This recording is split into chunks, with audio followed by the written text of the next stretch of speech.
Assalamualaikum warahmatullahi wabarakatuh. Perkenalkan, nama saya Tengku Ratu Firasya Adriananda.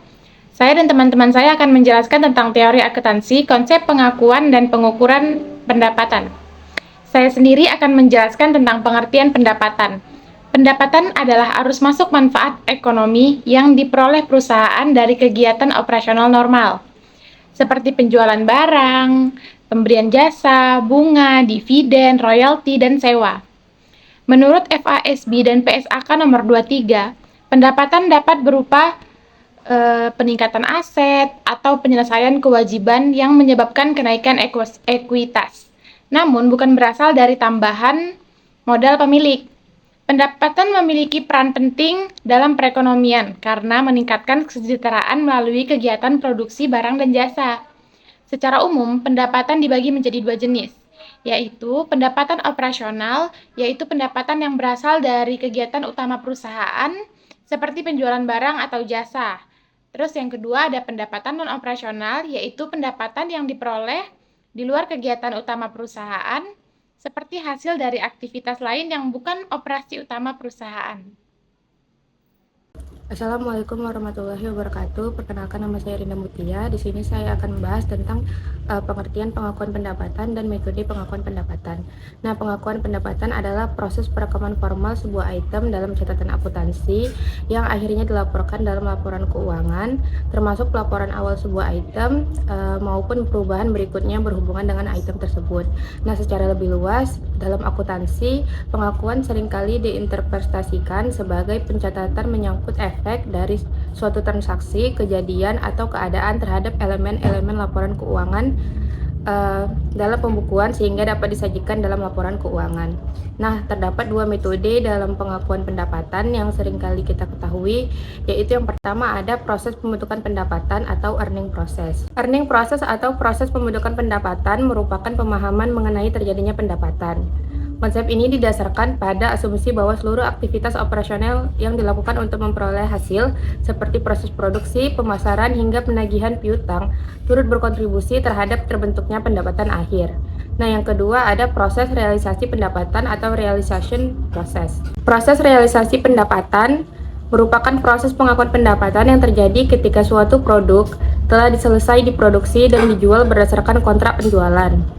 Dengan demikian, pendapatan dianggap terrealisasi pada tahap akhir proses produksi, yaitu saat barang atau jasa telah diserahkan kepada pelanggan. Assalamualaikum warahmatullahi wabarakatuh. Saya Najla Dihan Arwin dengan NPM 23051700259. Di sini saya akan membahas apa itu pengukuran pendapatan.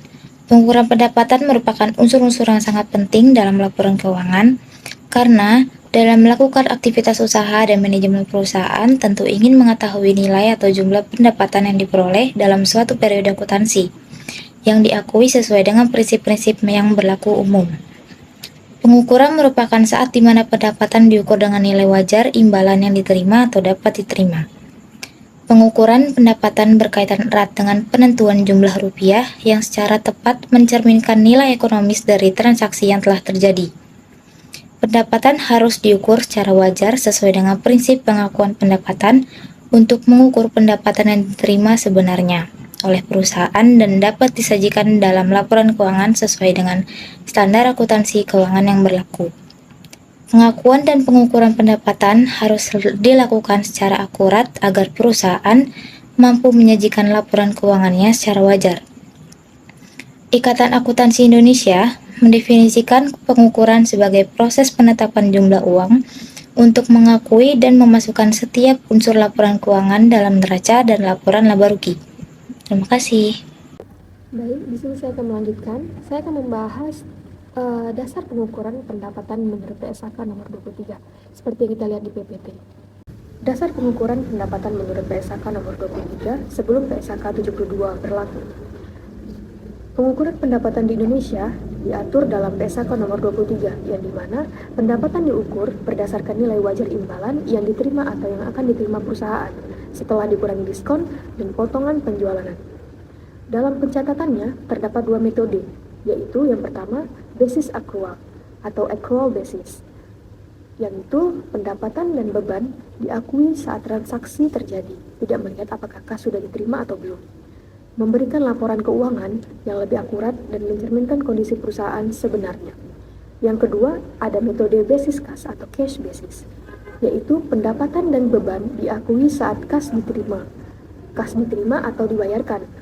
Pencatatan tergantung waktu pembayaran, kurang menggambarkan kondisi keuangan secara menyeluruh. Jadi, perbedaan antara basis akrual dan basis kas yaitu basis akrual fokus pada terjadinya transaksi, sementara basis kas fokus pada arus kas masuk dan keluar. Nah, kesimpulannya, PSAK nomor 23 ini menekankan bahwa pendapatan harus diukur berdasarkan substansi ekonomi transaksi dan nilai wajar imbalan. Oleh karena itu, basis akrual dianggap lebih tepat karena menghasilkan informasi keuangan yang lebih jelas dan akurat. Sekian penjelasan saya terhadap PSAK nomor 23. Terima kasih. Assalamualaikum warahmatullahi wabarakatuh. Perkenalkan, nama saya Muti Irwanda. Di video ini saya mau jelasin tentang pengukuran pendapatan berdasarkan PSAK 72. Sejak PSAK 72 mulai berlaku di tahun 2020, cara mengukur pendapatan jadi lebih jelas dan terstruktur karena mengikuti model 5 langkah. Nah, pengukuran pendapatan ini ada di langkah ketiga dan keempat, yaitu menentukan harga transaksi dan membagi harga tersebut. Harga transaksi itu maksudnya jumlah uang yang memang menjadi hak perusahaan dari pelanggan. Jadi tidak termasuk pajak atau biaya lain yang sebenarnya bukan milik perusahaan. Contohnya, kalau barang dijual 1 juta rupiah termasuk pajak, maka yang dihitung sebagai pendapatan itu cuma nilai bersihnya saja, bukan total yang dibayar pelanggan. Selain itu, PSAK 72 juga menekankan kalau pendapatan tidak cuma dilihat dari uang yang sudah diterima, tapi juga dari perkiraan uang yang berhak diterima sesuai kontrak dengan pelanggan. Nah, dari pembahasan yang telah kami jelaskan tadi, dapat disimpulkan bahwa pengakuan dan pengukuran pendapatan adalah dua hal penting dalam akuntansi. PSAK 72 membuat pengukuran pendapatan menjadi lebih akurat, karena tidak hanya berdasarkan kas yang diterima, tetapi juga berdasarkan hak dan estimasi imbalan dari pelanggan. Adapun, saran yang dapat kami berikan adalah, perusahaan perlu menerapkan PSAK 72 dengan baik, agar laporan keuangan lebih tepat. Selain itu, akuntan juga harus memahami konsep ini, agar tidak terjadi kesalahan dalam pencatatan. Terima kasih.